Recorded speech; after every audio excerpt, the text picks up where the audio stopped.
up, y'all? I said, what's up, y'all? Look at me when I'm talking to you, bro. Nah, I'm just messing with y'all, man. This is your boy Knockout Boxing 86 TV, and we in here. So check this out, y'all. Before I get going on our video today, smash the like button for me. Subscribe to the channel if you're new here. Share the video, and also comment down below, and let me know what you're thinking on each and every video. And then if you got a breakdown or a prediction you want me to do, knockoutboxing86@yahoo.com is the email address. And don't forget about our live show. We live every Wednesday night, 7:30 p.m. Central Time. We live every Friday night, 7:30 p.m. Central Time. And then you can also catch me live every Sunday morning with the Singing OG KQKC Boxing Network. Sunday mornings, 9 a.m. Central Standard Time. But let's go ahead and get it popping, man. Let's get into today's video. So today we want to talk about Josh Taylor. He got a fight coming up. He's defending his undisputed crown up at 140 pounds. You know that real undisputed shit. Not that Teofimo Lopez, George Camboso shit, but that real shit, you know.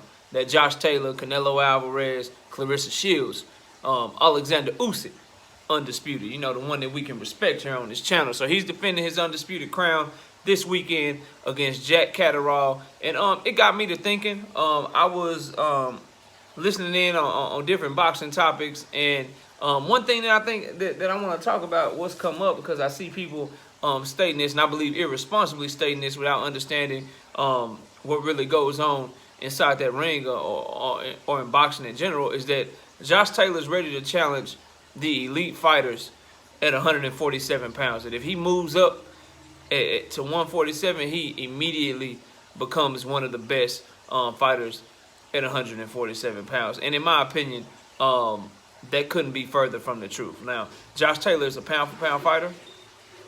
He's obviously the man at 140 right now. But what I need people to understand, and the point that we want to make on this video, coming from those smaller weight classes, whether it be 135 and you jump up to 147, or whether you come from 140 and you jump from 147, that is the most difficult jump in boxing, in my opinion. Now, I think the jump up from like featherweight to lightweight, they have a weight class in between now, 130 obviously, but featherweights that get up to lightweight, they don't look the same when they get to lightweight. People that start at like 126 or lower and they make it all the way up to lightweight, they never look the same. You know what I'm saying? For the most part. But from lightweight and 140 up to 147, that shit, it's a different breed up there at 147. They call that one of the glamour divisions for a reason. Like those guys at 147, you gotta understand, they built different. They're bigger, they stronger, they faster, and we got history to tell us this, right? So Mikey Garcia, he came up from 135, but he was a pound-for-pound fighter, bro. He was a pound-for-pound fighter, multiple division champion. Since he came up to 147, what has he done, bro? Right? Adrian Broner, the man at them lower weight classes, 140, 135, you ain't want to see AB. You ain't want to see him, bro. He go up to 147, get his ass whooped, bro. Straight up and down. Danny Garcia, knocking shit out, starching shit at 140 pounds. Starching shit at 140 pounds. He moved up to 147. Not only does he not look the same, people taking his power way better. He caught Errol Spence flush. And Errol Spence returned after Errol Spence came off a car wreck, all that shit. Caught him flush right after the bell. Errol Spence wiped this shit off, bro. It's different up there at 147, bro, when you coming from 140. Everybody ain't Terrence Bud Crawford, dog. You know what I'm saying? Everybody ain't him. So, am I saying Josh Taylor cannot be successful at 147 pounds? That ain't what I'm saying. But people out here just acting like, yo, Josh Taylor move up to 147. Shit, the only people that can beat him are Errol Spence and Terrence Crawford. And Josh Taylor will give them a run for their money. Shit, bro. Listen, Josh Taylor can fight.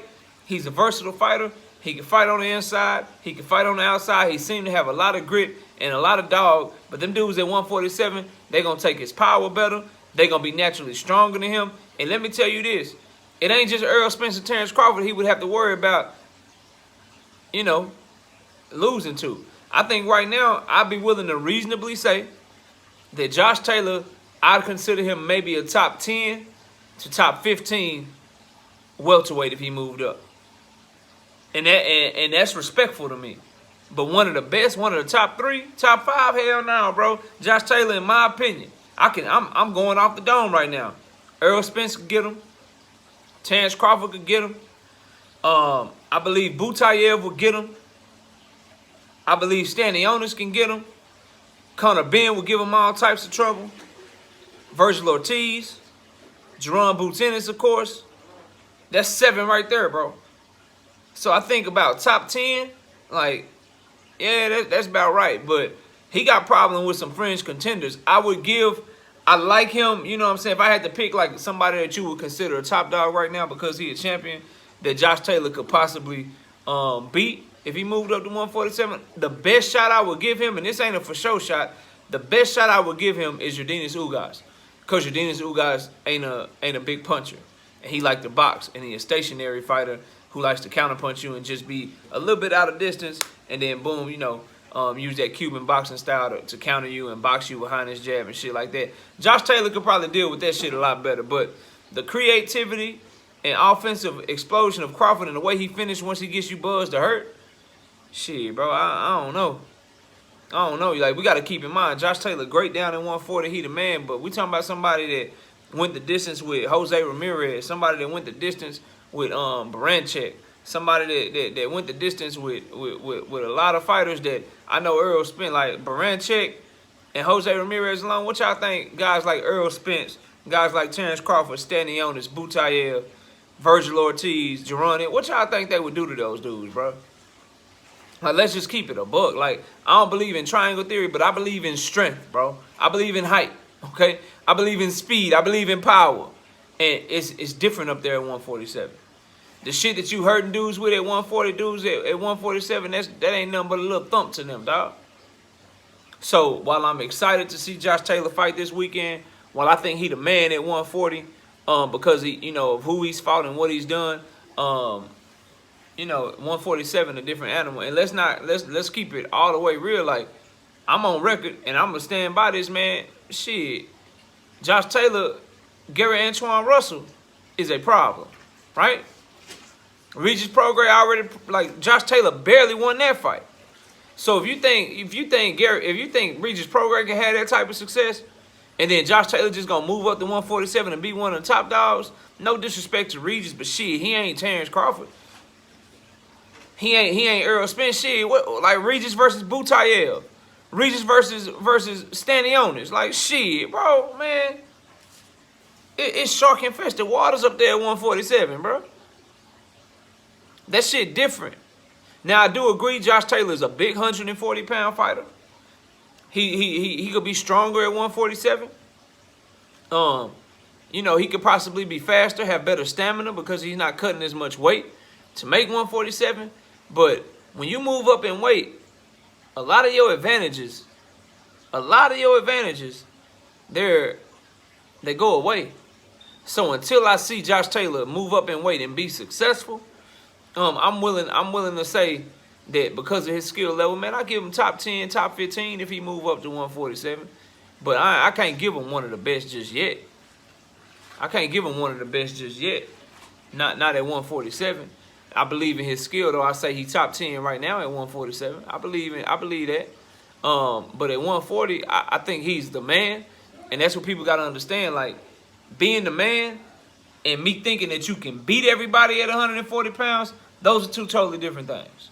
Because style makes fights, and y'all know I'm big into the analytics and analyzing the sport and breaking down fighting styles and fights and predicting shit. And I'm telling you right now, if you give me a fight and you tell me tomorrow Josh Taylor versus Gary Antoine Russell, bro, I got Gary Antoine Russell all day and all night. And if you tell me Josh Taylor, Regis Prograis in a rematch, depending upon where it is, that shit 50-50, bro. They already proved they damn near fought to a draw the first time. Y'all saw Josh Taylor face after that fight.